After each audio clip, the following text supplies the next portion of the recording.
குருவடிகளே சரணம். Hello friends and viewers, எல்லாருக்கும் வணக்கம். மகான் திருமூலர் அவர்கள் அருள் செய்த திருமந்திரம் பாடல்களில் 3ஆம் தந்திரத்தில் கேசரி யோகம் என்ற தலைப்பில் சொல்லப்பட்டிருக்கும் பாடல்களும் அதற்கான விளக்கமும் பார்க்க போறோம். கேசரி அப்படின்னா வானம் அல்லது சிங்கம் அப்படின்னு அர்த்தம். யோகம் அப்படின்னா சேர்க்கை. எனவே கேசரி யோகம் அப்படின்னா சிங்கத்தை போல் மேல் நோக்கி பார்வையை செலுத்தி இருப்பது அப்படின்னு அர்த்தம். இதனால் இந்த யோகத்தை செய்பவர் வானத்தில் செல்லும் ஆற்றல் வாய்க்க பெறுவார்கள். பாடல் 799. காலத்தை கடக்கலாம். கட்ட கழன்று கீழ்நான்று வீழாமல் அட்டத்தை கட்டி அடுப்பை அணைக்கோலி விட்டத்தை பூட்டி மேற்பையை தாழ் கோத்து நட்டம் இருக்க நமன் இல்லை தானே. கேசரி யோகம் பயில்பவர் பிராண வெற்றி பெறுவதால் அழிவில்லாமல் இருப்பார்கள். கீழ் நான்று அப்படின்னா கீழ் தொங்கி, அட்டத்தை கட்டி அப்படின்னா அண்ணாக்கில் கட்டி, அட்டம் அப்படின்னா அண்ணாக்கு, அபானன் என்ற வாயு குதம் வழியாகவோ குறி வழியாகவோ போகாமல் குதத்தை சுருக்கி என்பதை அடுப்பை அணை கோலி அப்படின்னு சொல்லியிருக்காங்க. அடுப்பு அதாவது அக்னி உள்ள இடம். விட்டத்தை பூட்டி அப்படின்னா 2 கண் பார்வைகளையும் ஒன்றாக்கி, அடுப்பை அணைக்கோளுதல் அப்படின்னா குதத்தை சுருக்கி முழங்காலை மடக்கி முழங்கையையும் வயிற்றோடு பொருந்தி நிற்றல். இதை வஜ்ராசனம் அப்படின்னு சொல்லலாம். மேற்பையை தாழ்கோத்தல் அப்படின்னா உள்ளத்தில் பிராணனை நிறுத்துதல் அப்படின்னு அர்த்தம். மூச்சானது கீழே இறங்காமல் அந்நாக்கில் கட்டி பின்பு அபானன் குதம் அல்லது குறி வழியாக போகாதபடி குதத்தை சுருக்கி நிறுத்தி அதன் பின்பு 2 கண் பார்வைகளையும் ஒன்றாக்கி அடுத்து உள்ளத்தை சுழுமுனை வழியாக பாயும் மூச்சில் நிறுத்தி இருக்க உடலை தாண்டிய நிலைக்கு போனமையால் காலத்தை கடக்கலாம். பாடல் 800. இருள் நீங்கும் வண்ணான் ஒலிக்கும் சதுர பலகை மேல் கண் 6 மோழை படாமல் கரை கட்டி பின் 6 பாய்ச்சி குளத்தை நிரப்பினால் அண்ணாந்து பார்க்க அழுக்கு அற்றவாறே.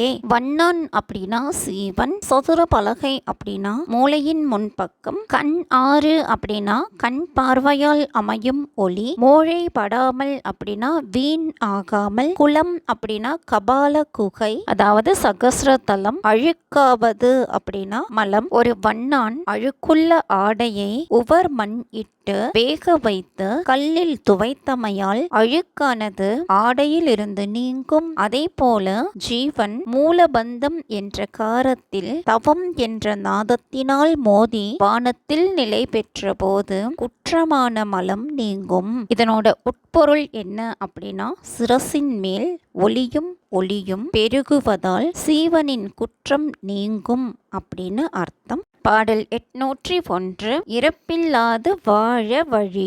இடக்கை வலக்கை இரண்டையும் மாற்றி துதிக்கையால் உன் பார்க்கு சோரவும் வேண்டாம். உறக்கத்தை நீக்கி உணர வல்லார்கட்கு இறக்கவும் வேண்டாம் இருக்கலும் ஆமே. இடக்கை வலக்கை அப்படின்னா இடைக்கலை பிங்களை நாடிகள். துதிக்கை அப்படின்னா சுழுமுனை. உன்பார்க்கு அப்படின்னா மூச்சை செலுத்த வல்லவர்களுக்கு. உறக்கத்தை நீக்குவது அப்படின்னா விடியல் காலையில் எழுதல். இந்த பயிற்சியை சாதகர் விடிவதற்கு 6 நாளிகைக்கு முன்பு செய்தல் வேண்டும். இடக்கலை பிங்களை நாடிகளின் வழியாக உயிர்ப்பு இயங்குவதை மாற்றி சுழுமுனை வழியாக உயிர்ப்பை செலுத்த வல்லவர்களுக்கு தளர்ச்சி ஏற்படாது.